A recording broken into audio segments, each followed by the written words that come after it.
Hello everybody, Peter the Book Lover here, and here we have another wrap-up. This is an old wrap-up. This is of July 2025, and today is September 5th. This is the second video that I'm filming today, and I'm going to talk about 4 books that I read I finished the first one in June, but then I read 3 others in the month of July. And they're all really great books, and I'm going to enjoy talking about it. So let's get into these books.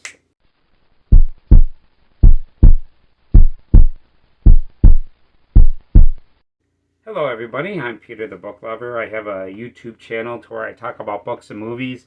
I have a great time doing it. Hopefully you'll have a great time too. And in this video I'm going to talk about the books that I read in July 2025. And I've got 4 great books here. The reason why there's only 4 here is because 2 of these books are like really long. You know, both are over 1,000 pages. A lot of people say the first book that I'm going to talk about is 1,200 pages long. And I'm going to tell you, that is not 1,200 pages long. It's like 1,300 pages. If you notice when you start reading this book, it's got kind of a prelogue to this, and it's in Roman numerals, and then you have to read this opening to the book, then it goes into the story. Okay, but before I get into these books, I want to ask you, if you like the video, please like it and share it and leave a comment and all that wonderful stuff. It would mean a lot to me, so please do that. Let's get into this. Now, the first book that I read was a book that came out in 1990, and this was by Stephen King, the master of horror, and this is The Stand. Now, by this being in 1990, that means that I read the unabridged version of this book. This is the long version of this book. There is a book that came out in the 70s that I would love to get my hands on, and I want to read that, which is the earlier version of The Stand. Now, one thing that's pretty interesting about this is, well, I know for a fact they had to update this because they talk about a lot of the things in the 90s in this book, and the other one came out in the 70s. So the other story probably has different bands and different movies and different things they talk about. But yeah, this is The Stand. This is the unabridged version, and this was a really interesting story. This is a story about the government that's working on a virus, and it gets released to the public, and it kind of wipes out most of the public, but there are certain people that are immune to this Captain Trips. It's called Captain Trips. It's kind of like a disease, pandemic. You know, it's a pandemic that's released on the world, and there's a bunch of characters that are in this world of the pandemic, and it's the story of their journey and how they connect. You've got 2 different groups. You've got a group of people that are not good people, and then you've got a group of the good people, and it's kind of like this epic story that Stephen King put together. And yeah, this is a really great book. Now, me myself personally, I really enjoyed the beginning a lot more than the middle and then the end. Although it's really, the whole thing is a great book. It is a really great book. But there's a couple really drawn out long parts of this story, because they get into the details of them having these councils, and they're like putting the government together, and you get into the details of the government, and it's a little bit tedious, that part. But the parts when they're talking about everybody dying and the plague is hitting everybody, it's got some really wonderful, amazing parts to that. There's another part to this that's really great, about a kid that they run into that's running around with underwear that wants to stab people. That's actually a guitar prodigy, which was pretty interesting. We've got another character that really loves setting things on fire, a pyromaniac, and he was a pretty interesting character as well. And then we've got these two other characters. Is they've got Randall Flagg, and this guy is like the main villain of this story. And he's a pretty interesting character, a lot of fun, very wicked guy. But there's another character called Harold Lauder that is a villain character as well. And in my opinion, he was a way more interesting to read villain because he's a person that's really nerdy in the beginning, and then he actually gets worse and worse as he goes on. And it's really interesting. They've got a bunch of characters that are very memorable. You got Larry Underwood is this guy that's just sold this a song, and he's got a song on the radio. We got this Stu Redman is another character that's at the beginning, and you actually see how this plague happens on everybody. And I do love the beginning. The beginning at this gas station on how they deal with this guy that just dries up that's actually going to get everybody sick. Yeah, and then you got this other character called Abigail. And Abigail is this older woman that plays guitar, and everybody gets drawn to her in their dreams.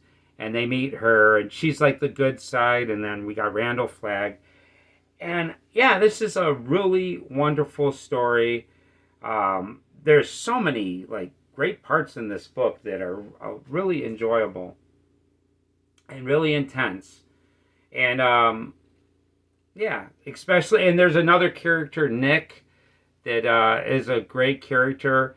Tom Collins is another great character in this story. There's also a couple characters on the bad side that are interesting characters as well. They have this one part to where a guy is starving to death and is in a jail cell, and he's thinking about eating a rat, and it's and it's really interesting, and there's a lot of great parts. Although, to tell you the truth, I really love this book, and am really curious on reading the book that came out in the 70s. I might actually enjoy that a little bit more because, like I said, this is a 1,300-page book, and it really took a long time to get through. And there's a lot of other Stephen King books that I enjoy more than this book. I'm not saying this is a bad book. This is a great book, but it's nowhere near as good as Pet Sematary. I actually enjoyed Cujo more than this. Carrie is a more enjoyable book than this. I'd rate Salem's Lot higher. So there are other Stephen King books that I enjoy more than this, but this still is a fantastic, epic story. A really interesting book for 1,300 pages. So that's all I'm going to say about that. Yeah, and I would really love to read the one from the 70s, and so I could pay attention to what music they talk about, because I believe they mentioned a Green Day song, and there's no way they were talking about Green Day in the 70s and stuff like that. So, okay, so the next book that I finished was an audiobook that I listened to, and there's a reason why I decided to listen to this. I've been curious about this for a while, but this is a book that came out in 1922, and this was written by Catherine Mansfield, and this is the short story of The Fly. Now, there's two movies that are called The Fly, and they're very different from each other, but both of those stories are very different from the original short story. In both of the stories, there's teleportation, and a fly gets into the teleportation machine and causes the person to become part human, part fly. Now, the movie with Jeff Goldblum is an amazing movie. It's a movie that makes me very emotional. Every time I watch the end of this movie, of The Fly, it makes me feel really sad, because there's this scene at the end that is like a gut punch, really is. But yeah, I'm gonna talk a reason why I read this, and this was a audiobook. You can find this on YouTube, And I actually read along as I was listening to the audiobook. So I kind of can say that I read it, but I didn't read it with the book. So, and it's a pretty interesting story.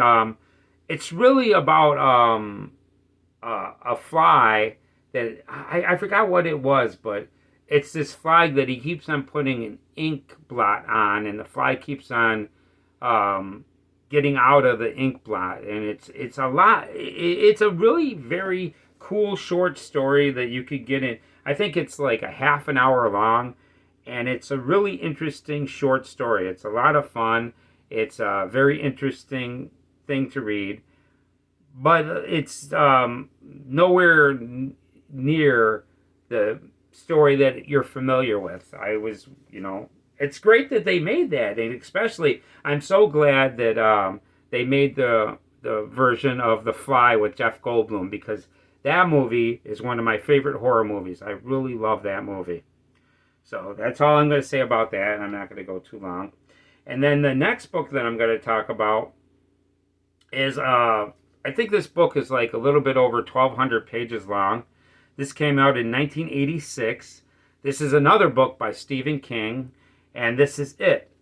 This is the story of Pennywise the Clown. And Pennywise is an amazing monster, movie monster. He's really cool.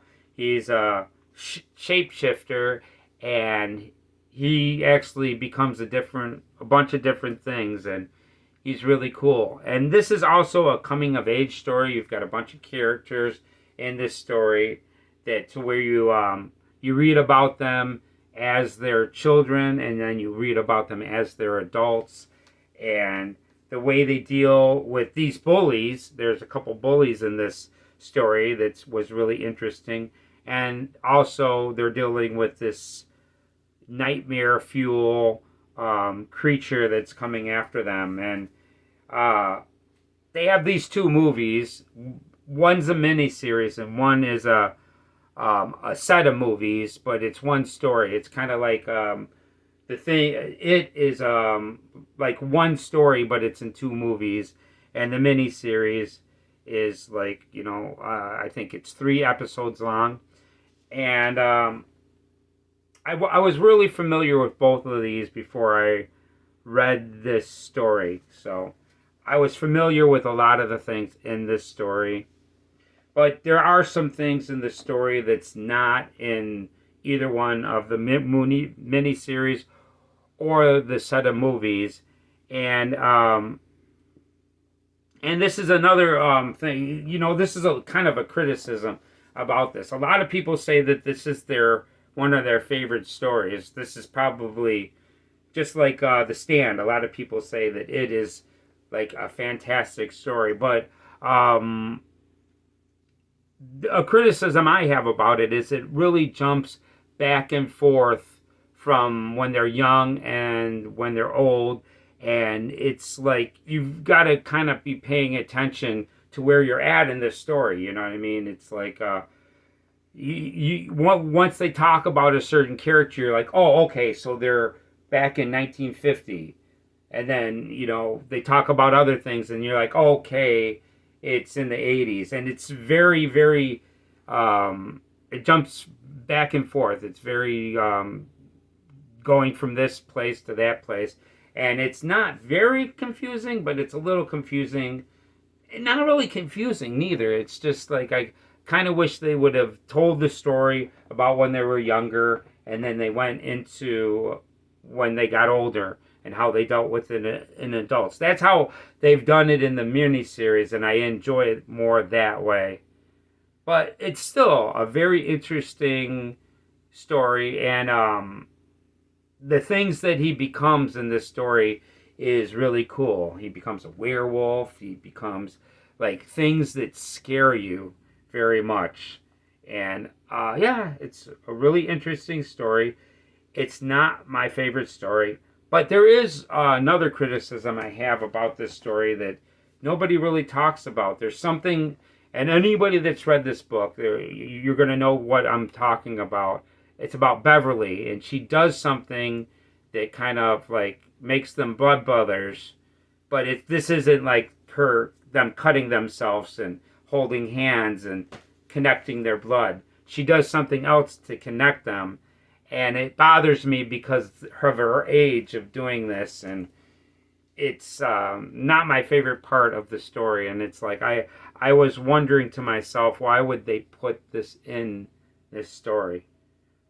But I gotta say, Pennywise is a fantastic character, one of the most creepiest clowns that you could get.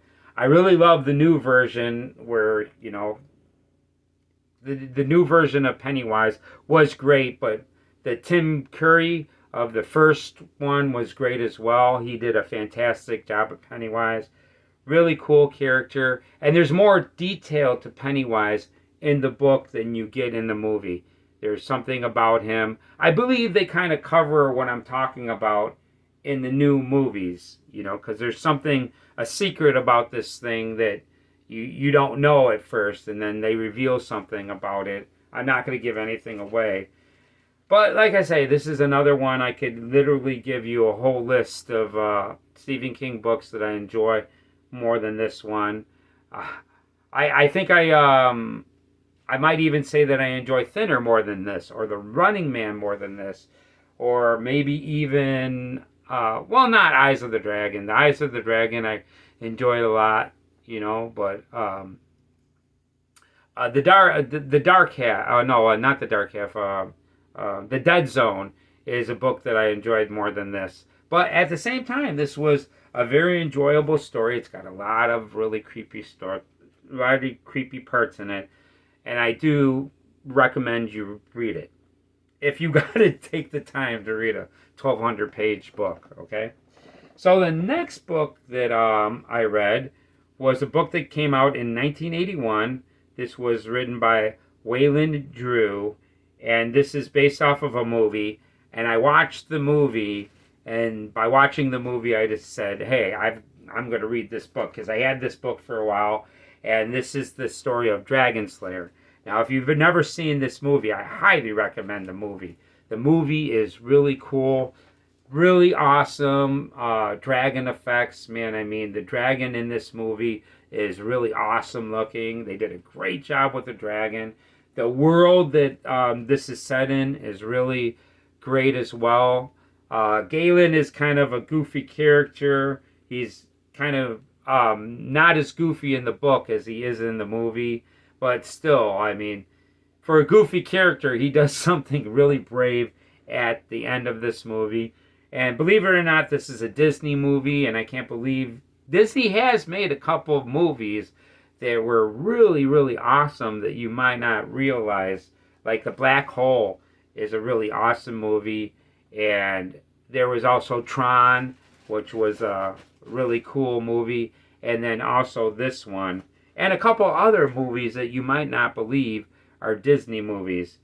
And this book came out at the same time, and it's very similar to the movie. It's like, you know, the story is very, very close, but at the same time, there are some very big differences in the movie and in the book. And the book, I gotta say, I really enjoyed the book a lot. The book was a really fun read. I got it right here, hardcover.